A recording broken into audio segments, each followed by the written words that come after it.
I would like to call to order the February meeting of the Monroe County Solid Waste Management District Board of Directors. This is Thursday, February 13th, 2020. And we'll start with the roll call, please. Munson. Here. Thomas. Githens. Here. Hamilton. Here.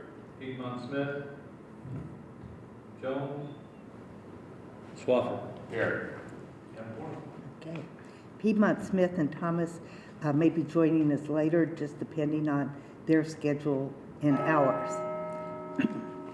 So first of all, before we get into the agenda items, I would like to have unanimous consent to move item 6, polystyrene foam or styrofoam, up to number 4, ahead of the comptroller's report. And this is because we have Mr. Michael Carmen with us today, and we don't want to take up all his time. So we'll just be efficient with everyone's time and the taxpayer's dollar. Okay. So could we have a motion on the first item, please? Second. No, to be read, to be stated. Which, the executive minutes or? It's just a discussion item. Yes, I forgot. We had executive committee meeting minutes from December, and these are in here for your information. The second and third items are actual approvals that we need for minutes. So could we have the first one of those? I'm sorry, were we going to move agenda item 6 and discuss that first? No, I said after the minutes. Oh, I'm sorry, I missed that. I'm sorry. Okay. So, I move that we accept the minutes for the Board of Directors meetings from December 12th and January the 16th.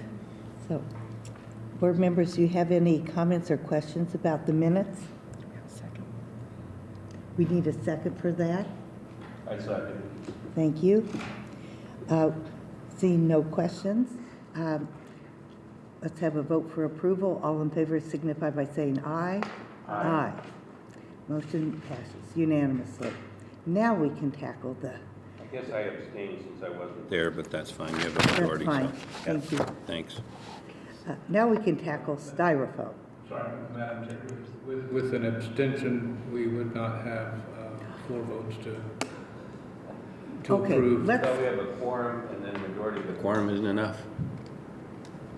Usually. We would have to look back through our rules of procedure, wouldn't we? I withdraw my abstention and move forward and beg forgiveness if I missed anything. Fine. Carry on.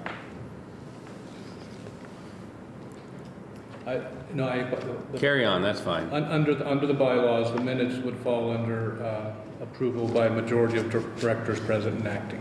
So we are fine. So we're okay. So thank you. We're all in order. All minutes are properly approved. And now we're ready to move to our moved up item, styrofoam. Mr. McGlasson? Yes, as indicated in the memo on this agenda item, and behind the memo you have a letter from Republic Services that is indicating that they no longer wish to receive styrofoam or expanded polystyrene from the district. This was discussed with the executive committee at their meeting, and there was consensus among the executive committee that they would like this brought before the board, for the entire board to discuss. There's not, I don't know that there's a whole lot of recourse that we have. I did ask Carmen and Parker in case there was any questions regarding the agreement or contract implications of trying to exclude this item. So Mr. Carmen is here should there be any questions regarding that. But as indicated in the memo, this unfortunately is not unique to us and to Republic Services. This is what's happening throughout the industry, where the majority, well, in this area, to my knowledge, all of the haulers and the MRFs are no longer accepting it, and it does seem to be a trend across the nation. I have reached out just to local mills or the mills in the area. Mervis Plastics in Indianapolis is not currently accepting expanded polystyrene or styrofoam. I have inquiries in with Cardinal Recycling out of Morris, Illinois, and Plastic Recycling Incorporated out of Indianapolis, but have not got a response from them as far as their willingness or ability to take this material at this time. But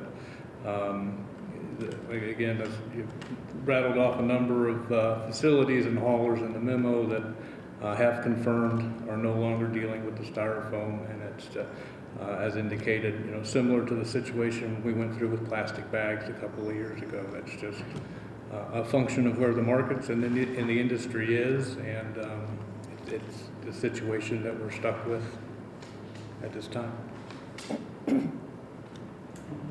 Will they continue to accept it through the end of April, April 30th, which I thought was our current contract?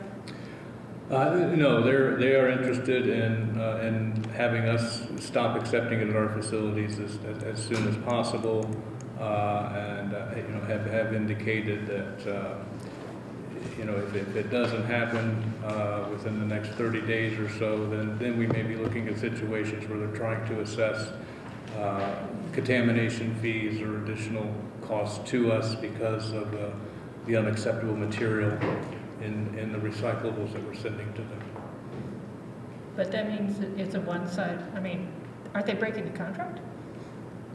Couldn't hear that. Are you asking? Are they breaking, Yes, we have a contract current contract goes to the end of April, right? And it covers styrofoam.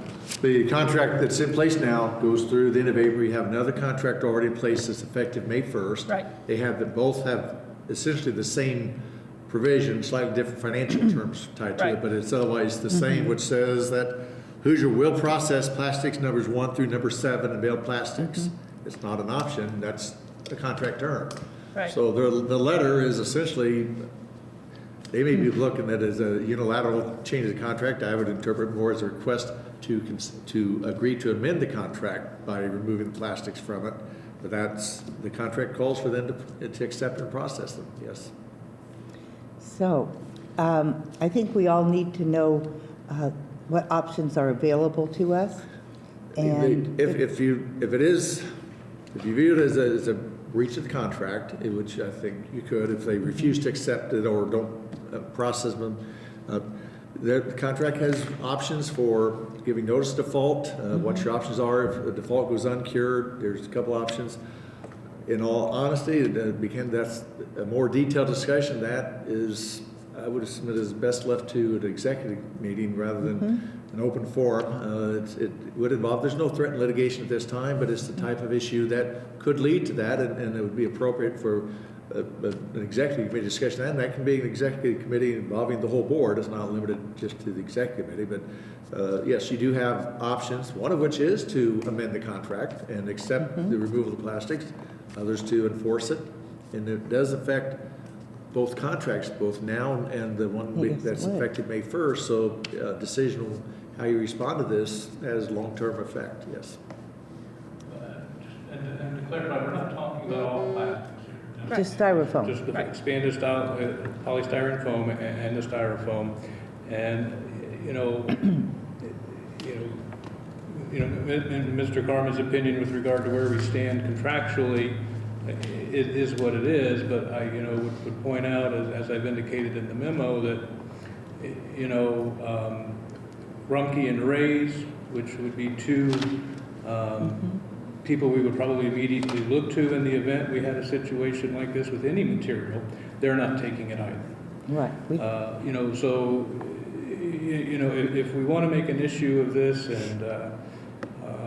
and go down that path with it, I'm not sure that on the back end of that we wind up in any better position than we are if we just accept it and move forward without doing the styrofoam and expanded polystyrene in our plastics program. So, other questions or comments from the board? Ms. Piedmont Smith? So, is there any I mean, we pay a certain amount to Republic under the current contract. Of course, it's a lot less than under the new contract. Would this be a point of leverage where under the new contract we might pay a little bit less? Very little. Styrofoam doesn't weigh a whole lot. We pay, the contract that starts May 1st is a per ton fee. But I think, in a box of plastics, whatever the amount of styrofoam that in there is a very, very small percentage of the weight. I guess I would want a Republic to go through and do the math just out of principle, even if it doesn't save us much. Because they are withdrawing a service that they said they were going to provide. I mean, I can make that inquiry. I'm not sure that they would have the weights separated to that detail to be able to tell us exactly how much of our plastics volume is styrofoam. So, Ms. Githens? I think that we need some time to tell residents that this is going to be going into effect. I don't think we can just drop it on everybody. So I would like for us to ask that they at least honor this through the end of the April 30th contract, just to give all of our residents time to adjust to this.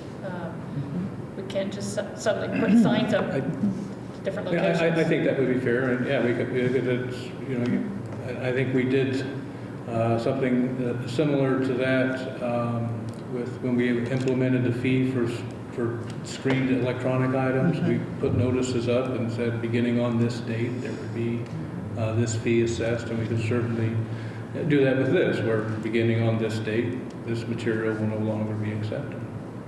So, I think that this might be a good educational opportunity as well to area restaurants, that there are other options other than using styrofoam for your take-home carry-out meals. I went and got a sandwich last night, and I was very dismayed that it came in a big styrofoam container that I can now not recycle. So I think maybe we could talk to Lisa about some outreach that could be done during these months.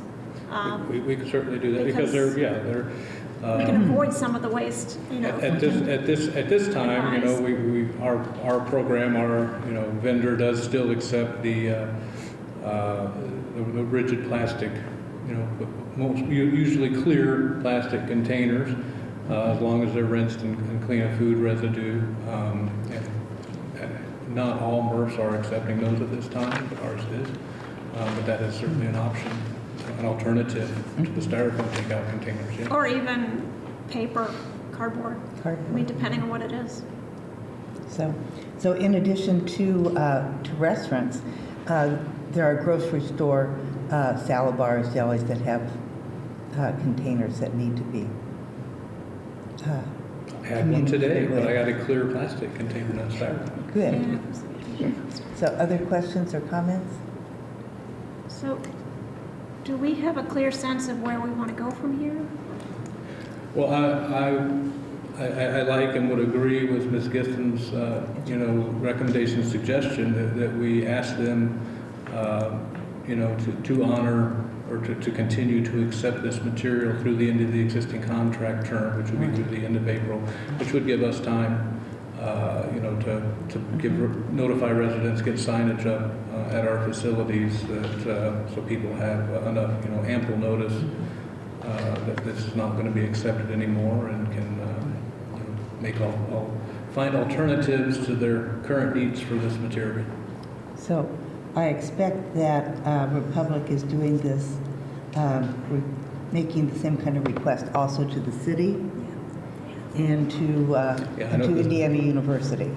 IU, I have not gotten confirmation from. I know that the city is no longer accepting styrofoam, and as most the local private haulers that I talk to that use Republic services for a destination for their recyclables are no longer accepting the styrofoam. Okay. Mr. Carmen? Whatever you do, this is fine, certainly one of your options, but that indirectly, at some point you have to deal with your next contract, because it has a provision in it that you're suggesting you're not going to enforce, which is fine, but do not like to leave those as oral understandings. And they As should- it provision should in the be code. formally- I understand the styrofoam is generally rated as the number 6, and since the contract says they'll accept and process 1 through 7, if you're going to agree to keep the styrofoam out of it, then you really need to do an amendment contract to make that Right. formal, so we don't have any disagreements or arguments at a later date on what the contract requires, Well, if that's where you go. if we do ask for a contract amendment to take care of their request, might they not offer some consideration to us that's financial? It certainly opens up the possibility for negotiating some other terms, some Let's- other changes, all as part of this amendment, yes, if you go that route. Given our challenge with finances, I think we should put in a good effort to try that.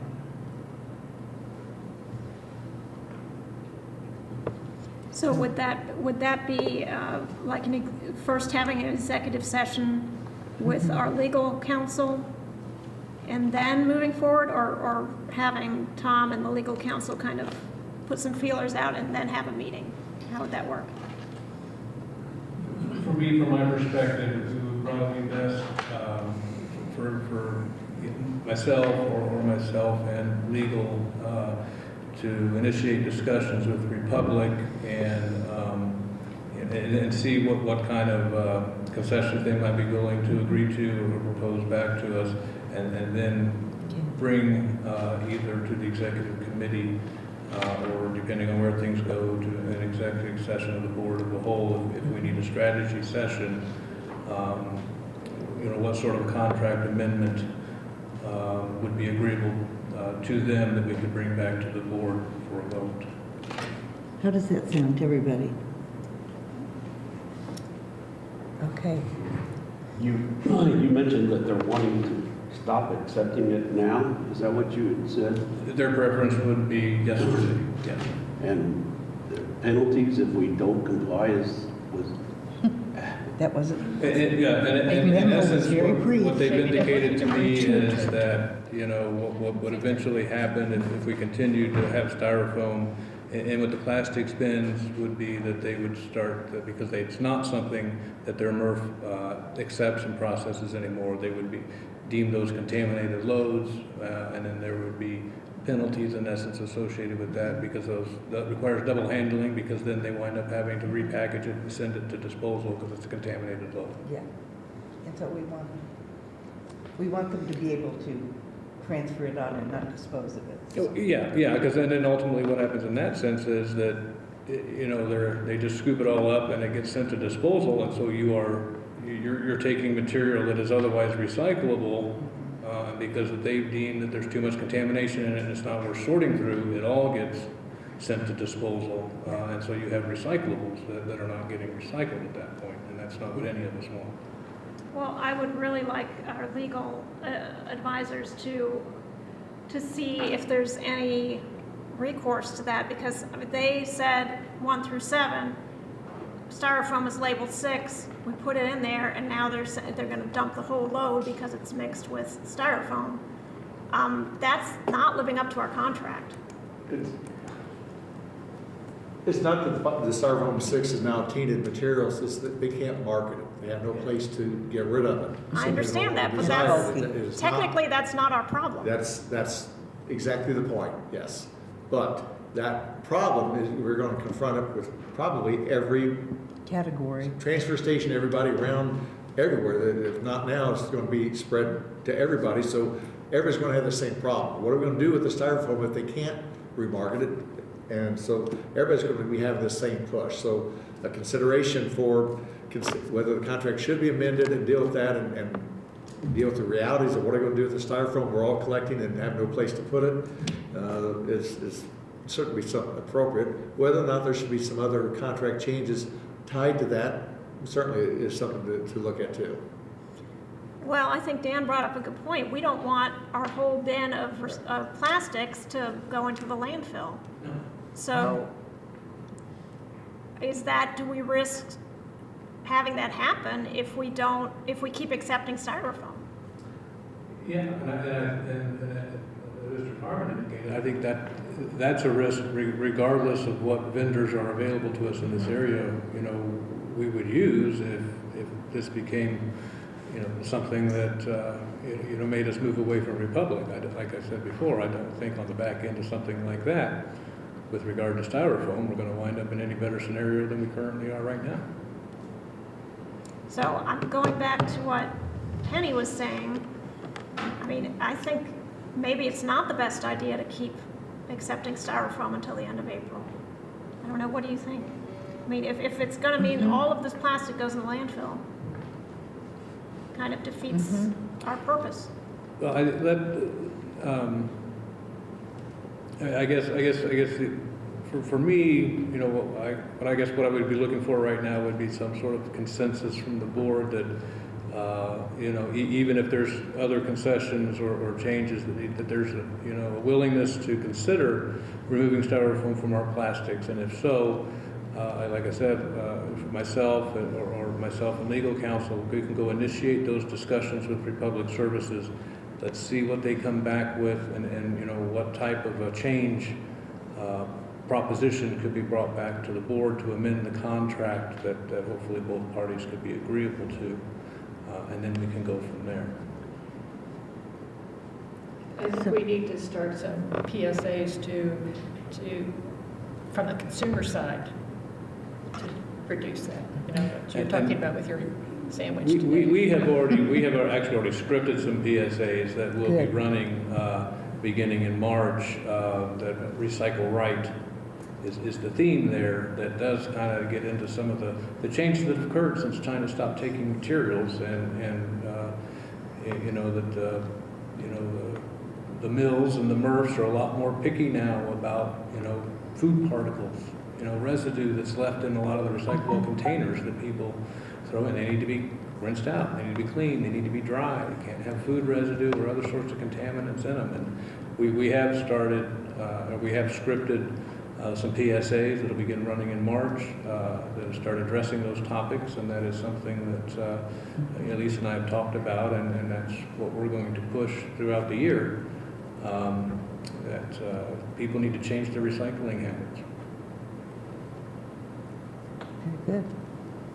Talk to your favorite restaurants, and I'm sorry? I can just say, just as consumers, we can all talk to our favorite restaurants. And say, Absolutely.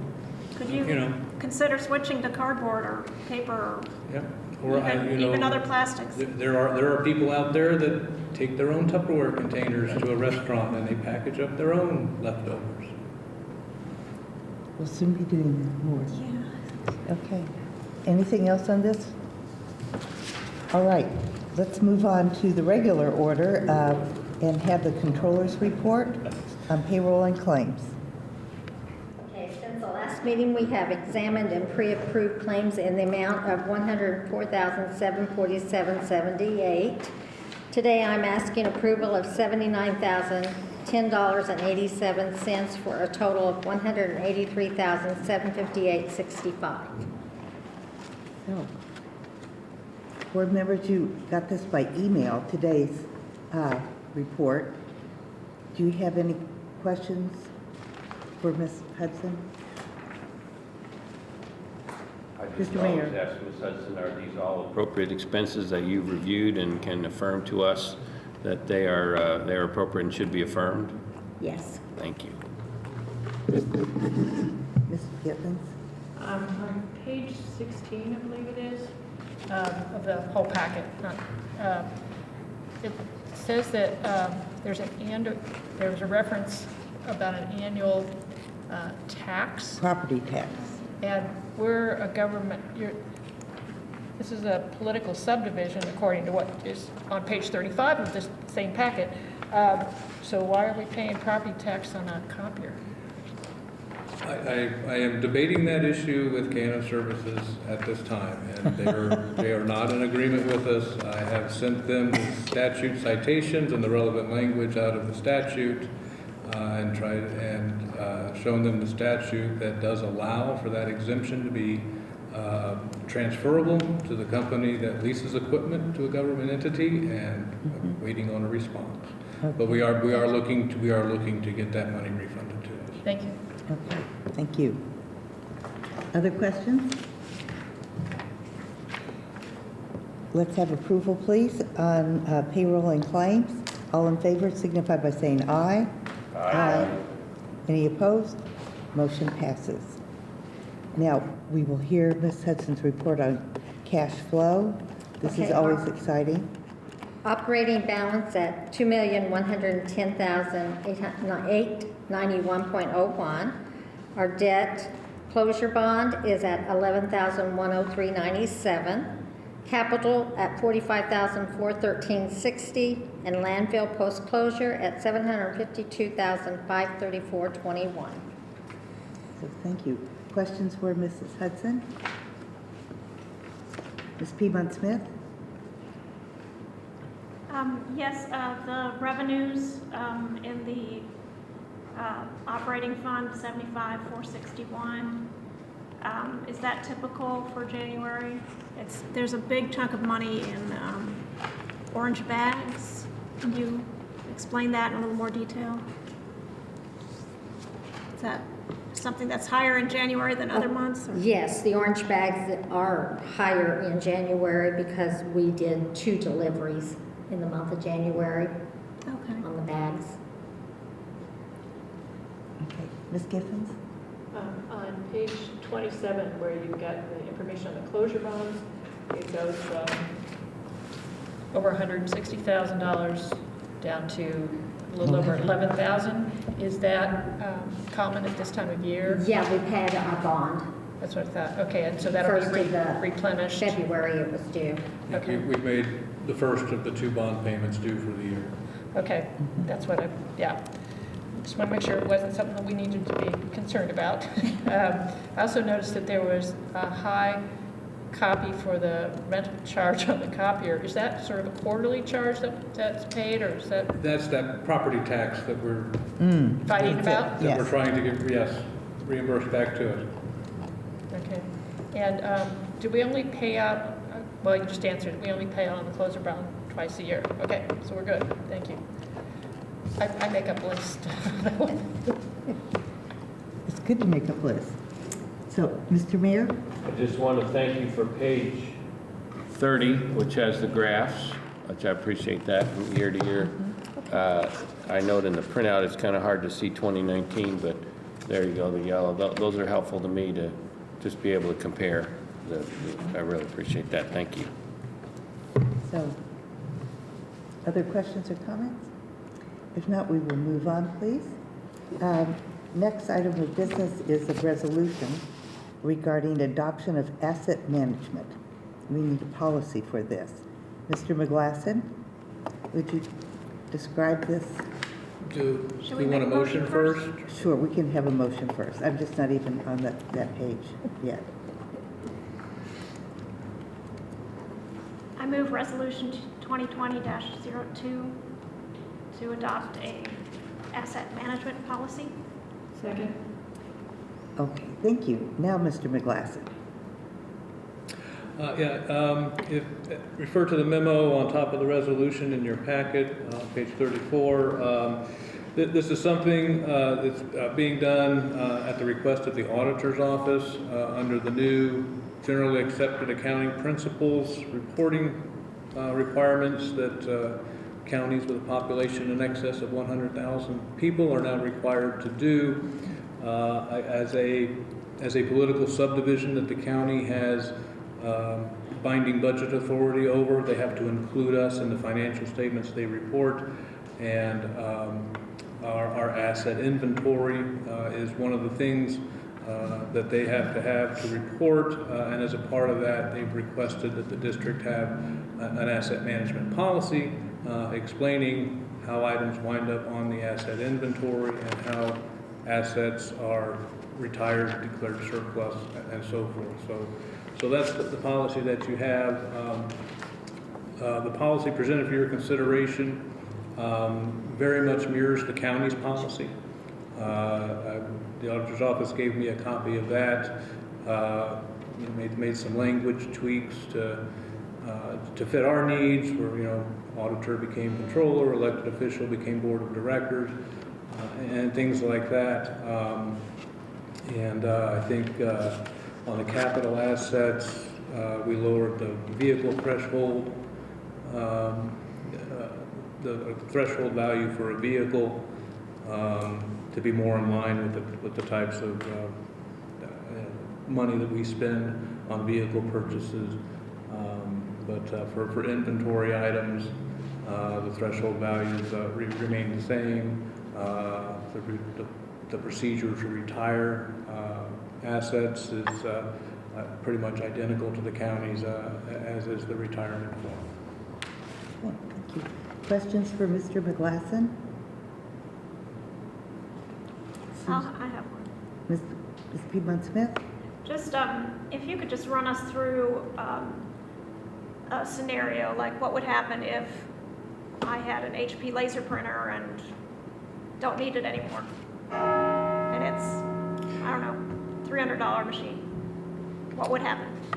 Well, you would go to your department head and say, I have an obsolete item, or perhaps it's been replaced, or whatever, but an item that's no longer needed, and the asset retirement form that is on the last page, Appendix B, of the policy that's there, would be completed, and would go through an internal process, and then would be brought, that form with the information on the item would be brought to the board to be declared surplus property, and then depending on the value, the condition, the disposition of the property, it would be sold, recycled, repurposed, or disposed of. So what is the threshold level for which the board would have to approve of disposal? Under the policy as written, it would be $200 for a piece of computer equipment. And at the executive committee meeting, we discussed this, and unfortunately, we're a little rushed for time. We had a meeting with the auditor's office the second week of January. They've asked for all of this information by March 1st. So we need to have a policy in place. Now, if we move through this and the board decides that some of these threshold values are not appropriate for us, or there's other language in the policy that maybe does need to be changed, the board would always have the option to come in and amend the policy as needed in the future. Thank you. Are there any further questions? I got one. Mr. Mayor? I'm sensitive to timing, but on page 41 of the packet, item C, inventory thresholds, it's a little unusual to me. The text says inventory items must be included on the inventory list if they have an original purchase cost or value equal or greater than the amount below, and then it gives a range of 200 to 5,000, for example, with machinery, but you're really saying anything over 200. If it's worth 5,500 at purchase, it's still subject, right? It is. There are two different classes of assets in here. Okay. On page 41 of the packet is our inventory thresholds, which are inventory asset items. And if you go back on page 38, then you also have capital assets, which have a much higher threshold value, which is why you have the range under the inventory asset items, which basically sets the minimum, and then the maximum for an inventory item would be $1 less than the threshold value for a capital asset item. Capital asset items are items that once acquired and on the inventory are automatically reported under the general accounting principles financial statements. Inventory items are not necessarily automatically reported, would only come up when you submit the required annual reports or during an audit. So, Okay. That's how it was explained to me. I have a question just about the wording, not about the threshold numbers. Yeah. And that is, since there is a range of values, I think the phrasing under C on page 41 might be something to the effect of value um, within the ranges specified below, rather than equal or greater than. And you certainly would have an opportunity to make a motion to amend the policy and approve the resolution with amendment that the board would approve right now. And we Okay. can certainly make that change before the document is submitted to the auditor's office. Okay, would anyone like to offer that motion? Well, if we're going to do a motion, can I append a small typo Yes, correction? please. The bottom of page 44, Ooh, okay. so it's in the procedures. Just the very last item requires written confirmation of items value by board officers. So that should be apostrophe S. It is duly noted. 3A at the bottom of the page? Yes, Yeah. 3A. It should be duly noted that the members of this solid waste management district board have eagle eyes And know their for possessions. phrasing and proper punctuation. Well, I thought if we're going to do an amendment Let's do it. anyway, let's just Okay. add that. Got a motion? Would you like to offer a motion for both Sure. those I items? move that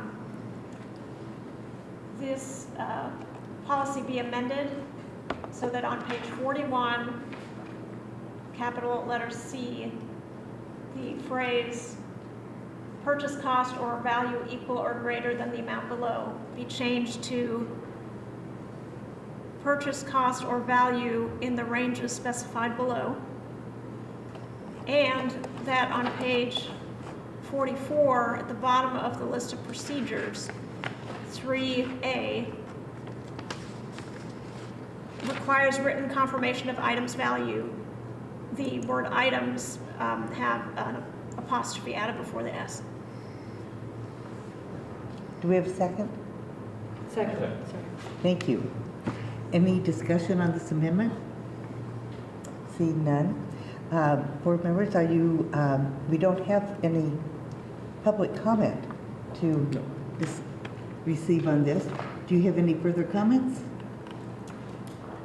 Do we need a roll call vote since it's a resolution? On the resolution, the amendment can be done by a voice Okay, vote. good. For the amendment itself, all in favor signify by saying aye. Aye. Motion passes unanimously. For the resolution as amended, we need to have a roll call vote on that, please. Correct. Are you ready? We're ready? Githens, Yes. Swafford, Yes. Munson, Yes. Hamilton, Yes. Piedmont Smith. Yes. Motion passes. Thank you. We have an asset management policy. Next item is department reports. Mr. McGlasson, if you would start. Well, let me get there. Just a few things we've talked about, I think, at the past couple of meetings about the brand builders company that we coordinated with to do some online sales for discounted compost bins and rain barrels. That website is now live. People can go order their items. There's some options to choose from. The website is, if I can find it, Go Green District Orders, all one word, .com. And encourage people to go look at what's out there. There are a few different options and some accessories that can be purchased. And as mentioned before, everything will be delivered to the district office and be available to be picked up on April the 18th. At that time, we'll have some representatives from brand builders there and some district staff and volunteers, and there'll be demonstrations being done on how to put the items purchased together, ideas on best places to place them and how to get maximum benefit from those items. And we certainly hope that people will take advantage of the opportunity.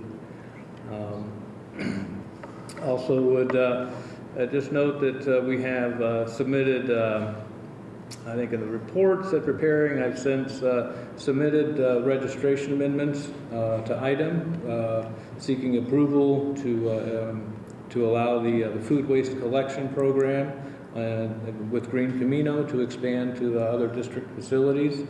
And talking with the permit manager at item, he said since we did it once before, he thought it might be a little bit quicker process to get these amendments done. So hopefully we can get that turned around pretty quick.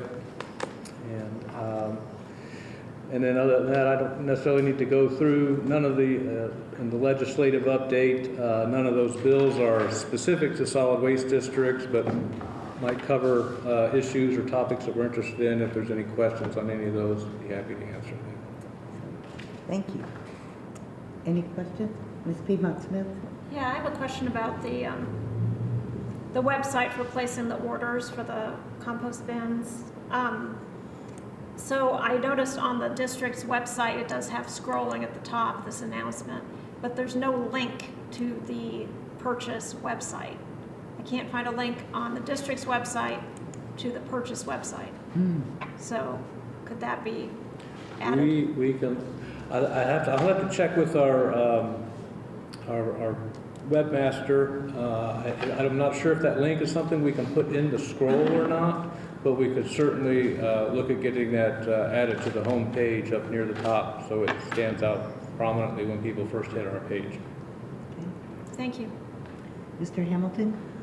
So I apologize, I can't stay much longer, but in regards to the legislative update, I wanted to just make a brief comment, and it's not really a question, but if it's okay, it won't take long. I just thought it'd be appropriate, talking about a little local legislation too, that's kind of floating around, and I haven't had the chance to talk directly with you, Tom, about it, and others of you know that I have, as mayor, we've completed a sustainability plan in the city. We've completed a greenhouse gas inventory that covered the city, plus also some of the Monroe County activities, including waste, the waste sector, which is a not insignificant contributor to greenhouse gases. And I have urged that as a community, we really take the decade of the 2020s very seriously as a time we need to address climate change, our greenhouse gas profile, and other things, and have actually proposed for consideration increase in the local income tax that would be focused on sustainable economic development. And that tax is to be voted on by the Local Income Tax Council in due course. But I do think I would ask that the board consider and staff consider as well, if there were to be additional revenue that would focus on a more sustainable community as a whole, what are the components in the waste sector that could be most efficacious, the best bang for our buck? We're looking at the Waste to Energy Task Force, and Mr. McGlasson, you've been helpful with that, which I appreciate. The whole issue of composting, which we know 40% of our waste stream through the study that this group led is compostable, and those produce a lot of serious methane gas. So I just want to note for this group and ask that the staff be thinking about those issues if there were revenues available to focus on a more sustainable economy. What are the kind of steps that would be most appropriate to take from a menu of items? And I think the community will be talking about that, and I think your leadership and voice and expertise on that, as well as this board, would be very helpful, because I do think we're entering a decade that we know is really critical for adjusting and reforming our economy, and so I appreciate just exhorting that, and thanks for your look and indulgence on this. And I'm sorry I have to run to a 5 o'clock meeting too. Thank you. Thank you. Off you go, Mr. Mayor. Thank you. We don't have any further votes required. No. Any members? Yeah, I'll sign. Yes. Ms. Giffens? I'd just like to point out to the to the public that's listening or watching later that the brand builders stuff that you referred to earlier, Mr. McGlasson, are the rain barrels and the composting bins. And so I just want to make that clear that those are what you're talking about, that people can order, and that should be available to pick up on April the 18th. Yes. Which I think is really good. And I want to thank you for giving us the legislative update information. I can't always follow every bill that's being proposed at the state level, so I do appreciate knowing what could impact our There's only community. 2,000 or 3,000 of them. Oh, I know. But I did have a question about one of the things in your report. I want to know what a weather crawl is. The weather crawl is something that Comcast, that's the cable provider, offers to. There's a crawl that runs along the bottom of the screen, similar to what they do with when they have emergency alerts Right. for weather broadcasts or whatever, and so we have been able to purchase space in that type of a medium for our message to scroll across the bottom of the screen at various times. Okay, thank you. So it's not that we're getting on the ground. No, and we're not on our hands and knees. Thank you. Okay. I'm learning all kinds of new things from you all. That's her call. You can see that she doesn't listen to watch the Weather Channel very often, otherwise she would, Ms. Gissens would know about that. I know you have other reports. Well, for the administration department, that was all that I Okay. have. I will do my best to cover Mr. Morgan's report in his absence, and all of our was termed retrack reporting, which there are two different. What we do, one for the state and one for the Association of Solid Waste Management Districts, and that's recycling tonnages, e-waste tonnages, gallons of oil, what we did over the course of a year. We do that annually, and those have all been completed and submitted. Our annual registrations for our facilities with the County Health Department have all been submitted, and then I apologize because I think I also noted in his report that we had some Green Business Network information presented, and I neglected to actually put that in the packet, and I apologize. As some of you know, it's been a hectic couple of weeks, but I will get that information. The executive committee has looked at that and was interested in the rest of the board seeing that. I will get that emailed out to everybody. Okay. And if there's any questions, I'd be happy to try and answer. Any questions? Let's move on then.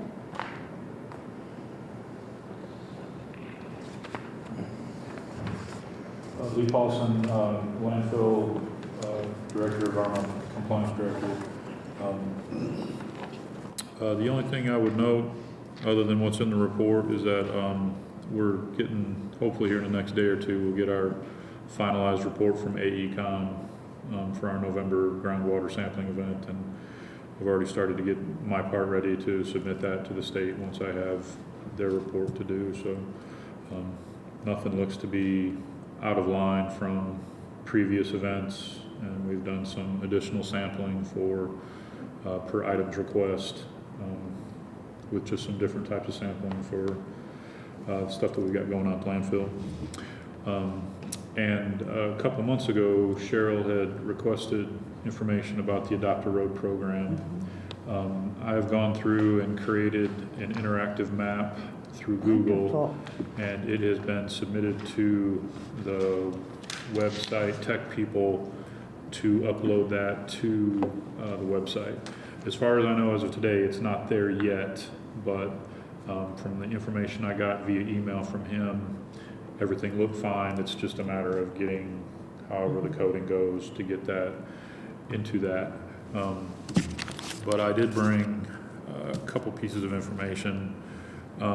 We currently have 91 sections of road adopted. And we currently have 26 sections of road available currently. So 26 orphans.